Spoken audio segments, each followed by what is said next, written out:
so much needed for. No, it's not switched on, I think.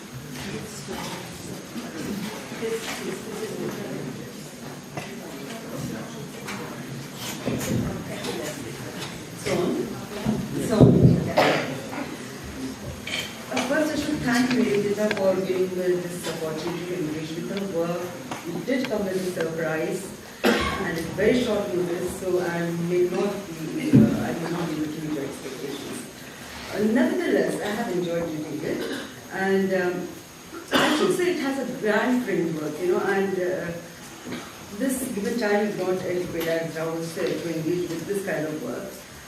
And that's what take on the global south, given that statistical analysis of secularism as conceived globally, both in the non-material sense as well as the substance of secular politics. I should say that each chapter is framed fantastically. So, but I can't help but focus on just one chapter and focus part of another chapter. I think primarily what interests me is the idea that I'm going to see the book about crisis in secularism, but foregrounding the Hindu supremacist project to in it. And I think if I'm not wrong, there's an assumption that in the 1990s, can you hear? Can you hear me now? No, okay. Okay. There's an assumption that in the 1990s, the discourse and policy of secularism was not contaminated by Hindu supremacist project, but post-2014, the crisis is obvious. The state committed to push for the agenda of Hindutva of Maharashtra. I will stick on to just one chapter and try to read the chapter, and that is called the Great Project of Creating Hindus. Right? And Nivedita makes a preliminary position before reaching to this topic, right? She says that there has been a shift towards certain shifts in the establishment of Vijaisri as a state project, and that shift has taken place at three levels. One, institutionally, for example, Kashmir, and by stealth through control of media, courts, state governments by money power, political intimidation, etc., and performative or orchestrated violence. And she argues that this crisis breakdown is a new phenomenon, and she also says, while acknowledging also that there is a sense that is articulated by many, that this moment of crisis is not exceptional, according to some or many non-Hindus, Dalits and women, because they feel that they have lived under an undeclared emergency since independence. And Nivedita Menon clearly says that this is not so, and I guess that's what she says, that she doesn't agree to this argument, and this is something entirely new phenomenon. And this proposes three basic shifts since 1990s, and more so from 2014. And what are these shifts? First, the infiltration of RSS into BJP states that begins from 1990s, and 2014. Post-2014, minorities live in for fear of fear, the rampant violence against Muslims, with state use of coercive authority, and its dispersal or appropriation by non-state actors, right? And formal dispossession and disowning of Muslims, from marginalization to normalization of an almost complete exclusion accompanied by violence. Followed by corrosion in constitutional rights, example Tribunal, and Hindu Rashtra functions through controlled chaos, for example mob lynching, etc. Unprecedented crackdown on dissent and control of media organizations. So these are three factors that distinguish caste or violence so far, and so this is a new movement. But I would say these features mark out, and Nivedita says these features mark out the Hindu Rashtra from business as usual. If one seeks to characterize the shift to Hindu Rashtra thus and define Hindu supremacist project, then what newness does its concept require?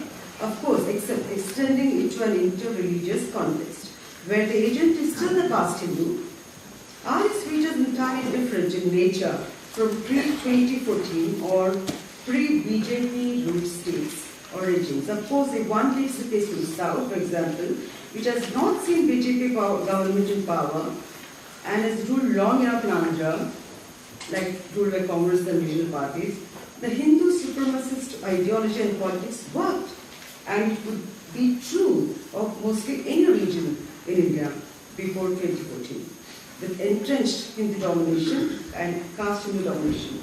The base and ideology is already well grounded, and it can be and is amenable to religious or majoritarian nationalism. Now let me just try to see how different could this be if we turn the picture around. All features are in play in non-BJP, non-Hindu political ideology parties, states where parties rule, and in the case of ex-untouchables, the lexicon and form have changed. Caste violence is integral to caste Hindu supremacist ideology to maintain dominance. Violence is so normalized. Causes could be from ex-untouchables' attempts to seek civil rights, exercise political rights and religious rights as Hindus. Such violence can be against an individual, against a family, a community. Violence against Dalit Buddhists or Dalit Christians. Violence is here orchestrated by the state, complicit bureaucracy and police, and apart from that, structural collective violence, trauma and violence is invisibilized in student suicides in IIMs or universities or institutions of higher education, apparently headed by liberal secular regimes. This alienation also is visible in the media, so striking that they're almost unrepresented in the media to voice their opinions. Social media is just a compensation now, in that sense technology has accomplished what liberal democracy couldn't. Constitutional rights, when it comes to that ex-untouchables, no formal changes are definitely needed. Constitutional provisions remain intact, but there is definitely suspension of rights.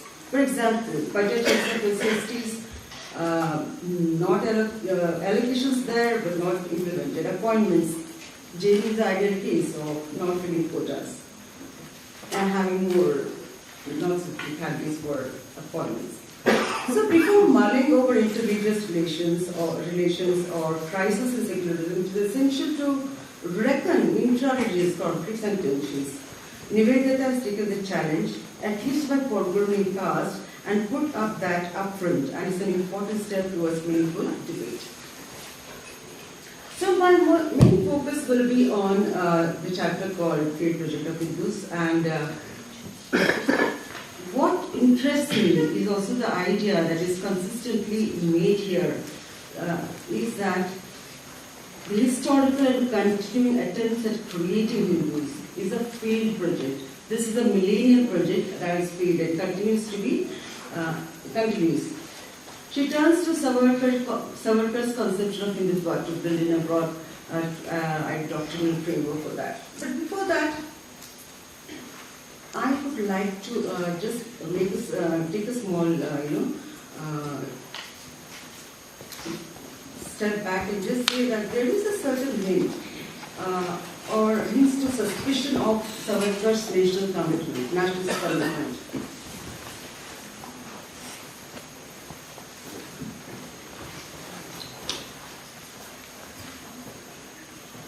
There seems to be, at least in one or two places, that Savarkar was not a nationalist adequate man, in the sense that is suspect nationalist in that sense. It reminds me of the recent tendency ad nauseum to dismiss his active role in anti-imperialist struggle. I don't think it's necessary to even doubt the fact that he did not peddle his soul to the British, and that needs no reiteration. He was a radical revolutionary, and Hindutva was conceived in the soul-crushing prison of Kalapani. And his book came, even before his release, his book on Hindutva came even before his release from the prison.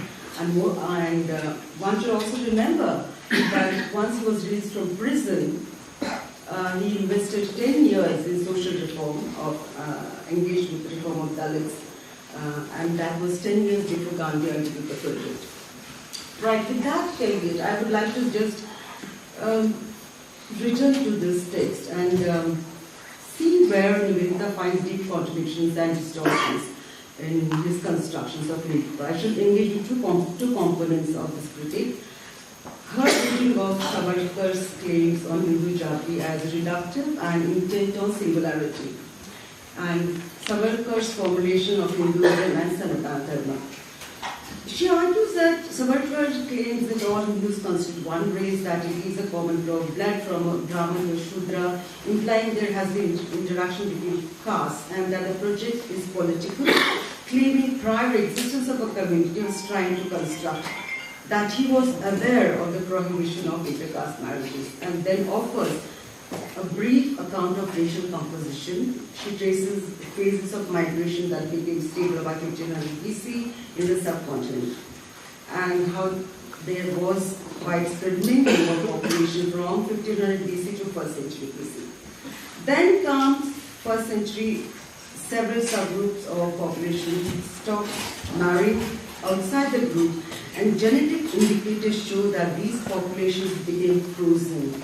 Therefore, once caste system was established, endogamy came around. I'm insisting on this because there's a lot of work going on, and we are not aware of it on race and caste, and that has big implications on the way we try to question these questions. Savarkar's claims are not entirely reductive, though he is overtly exhilarated in often insisting on the agenda of the Aryan as the ennobling race, the patriarchs, whose blood was vital for invigorating the whole or producing an organic community. Yet he was aware of interdiction and intercaste marriages, but he is making a more fundamental move from dominant colonial racial theory and also the myth of caste as racially frozen entities. He seeks to validate it through evidences in the epics, shastras. At least in two places he refers to universal forces of sexual attraction and nature that has the power to transgress laws of even the prophets. It is useful here to note Ambedkar's views on caste and race, who in 1920s maintained in his book Caste in India that the peoples of India form a homogeneous whole, and endogamy was an inchoate imposition upon prior system of exodus. Furthermore, in his fascinating work on caste, race, Project Mukherjee brings in the critique of post-war race science to study caste as post-war race science try to basically concentrate on caste as biologically segregated, discrete, endogamous units, as not only a historical but fictionalized, and argues that Ambedkar's observation are crucial resources for carefully analyzing genetically organized race science in India. His Ambedkar's observations on failure of endogamy to create such fixed racial entities, and that various races are more or less fused into one another, enables us to make sense of how hypergamy, non-conjugal intimacies between upper caste women and lower caste men, or vice versa, customs like Vijaisri and coercive sexual access that upper caste had, in fact, continuously breached endogamy. Even after it was imposed, the fear of Varna Sankara runs through right from Shastric texts, through the Bhagavad Gita to regional local myths. So culturally, Savarkar's construction of Hindu Santati could also be a positive myth of, in his words, rebirth into new people through assimilation and expansion of to grow into a race and a new polity.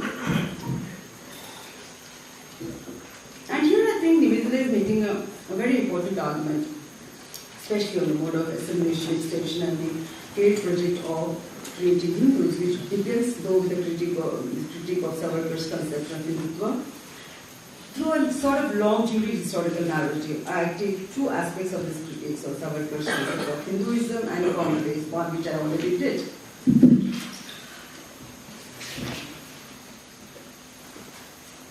Nivedita also claims that all Hindus, Savarkar's claim of all Hindus having shared historical suffering is a fantastical claim.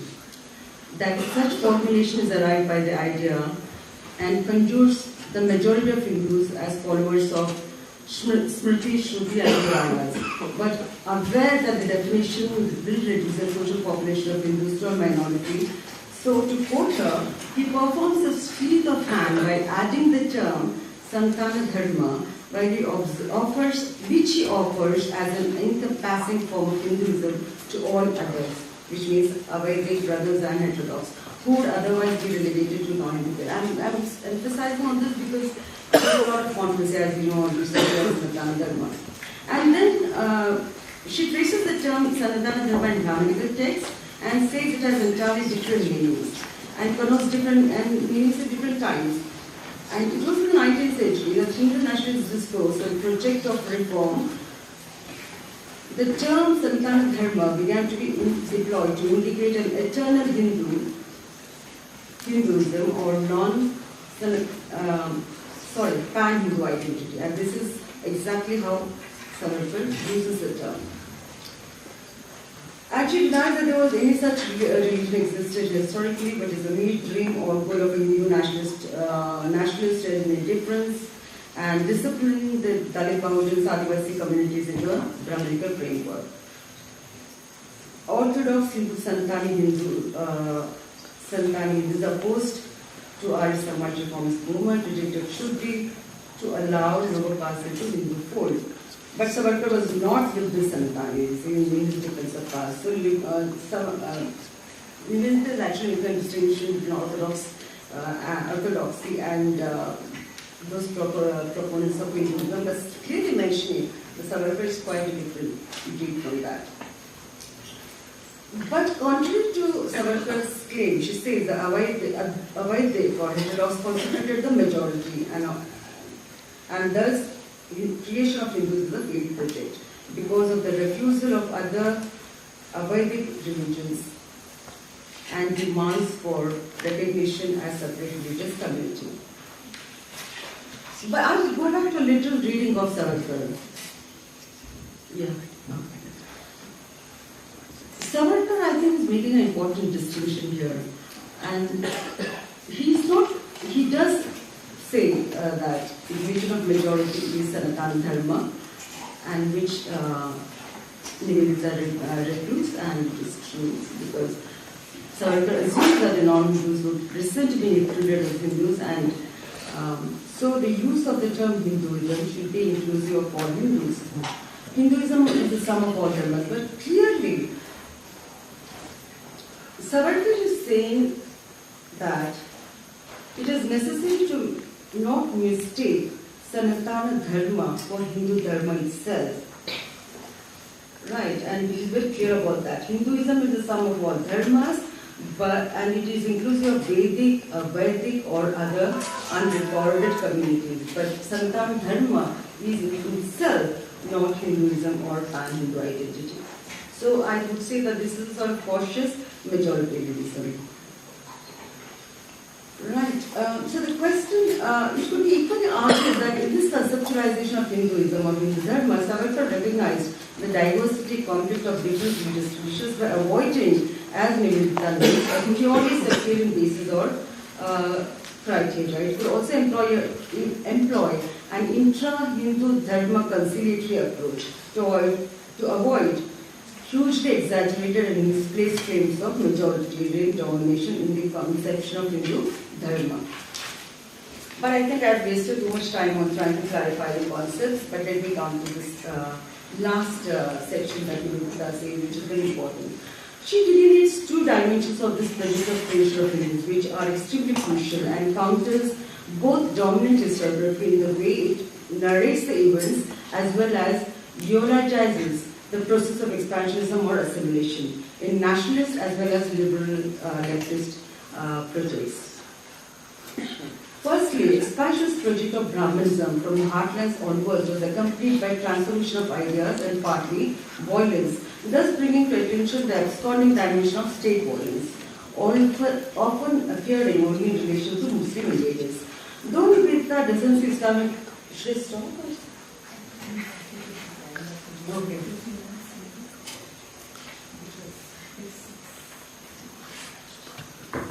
I think I necessarily took a detour to emphasize on, to clarify some of those comments, but okay. I think what is important is the fact that the idea that expansions project and urbanization, clearing of forests, was a continuous process of is emphasized as not a pacific, tolerant assimilative process, but a continuous process of expropriation of land accompanied by coercion against instructions, and it continues to be, and so the project has really failed. Secondly, perhaps far more important is the idea that when the process of incorporation and assimilation was desired, it was not always successful in the face of Brahmanic resistance. And this Brahmanical project of creating Hindus has been resisted even from within. And this is, I think, a very important point that Vijaisri tried making. And this is fundamental to grasp the logic of assimilation in a hierarchical system. Posing the question, who are Hindus? Nivedita notes overwhelming consensus in all strands of nationalism on the actual existence of a Hindu community. Ambedkar being an exception, though. Well, she tries to argue the stages through which Hinduism came into being, and she argues that it emerged in the 19th century, the colonial period. And we use it retrospectively is misleading, instead preferring to be so-called Brahmanism. And she makes a very important point. Hinduism lacks, like other religion, internal reference points or self-description because of irreducible doctrinal heterogeneity and communities within it, and it subsumes the sectarian identities as such. And thus Hinduism was brought about by upwardly mobile, literate and mostly male intelligence, and continues to be persisted even today. And so that is the narrative of the project. Until critical junctures, the colonial period, of course, I won't dwell into that. But I think it also, in a certain sense, highlights the fact that colonialism played a very important role, and contrary to arguments made by a few scholars, it played almost a sort of cynical role. It enabled construction of a monolithic identity, but then it also fractured it, because lacking actually other processes. So I think that is one of the last section is that about the focus that comes on other narratives, that is Bahujin, Adivasi narratives, and the discourse and cultural politics. She says brings to surface older histories that have long simmered below the skin of the Savarna Hindu society. Here is attempts to track the subversive anti-Brahmanical narratives that involve the hierarchical gods and mortals. The anti-gods, according to the revealed expansion and assimilation involved, that assimilation involved appropriation, disposition, distortion, deceit. These anti-gods and anti-hero reimaginings of Brahmanic narratives are revealed in Hindutva project of eliminating the diversity of the terrain and reforming it as a Hindu Rashtra. And I think that suggests that the project of creating Hindus is a free project.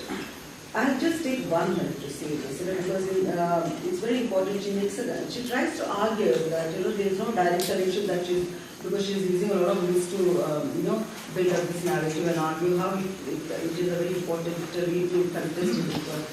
But she says that there is no direct connection between myth and history, nor the idea that they reveal otherwise unknowable events of past, but draws connections of history to avoid and embeds the contextual and multiple ways that reveal and make conflicts comprehensible.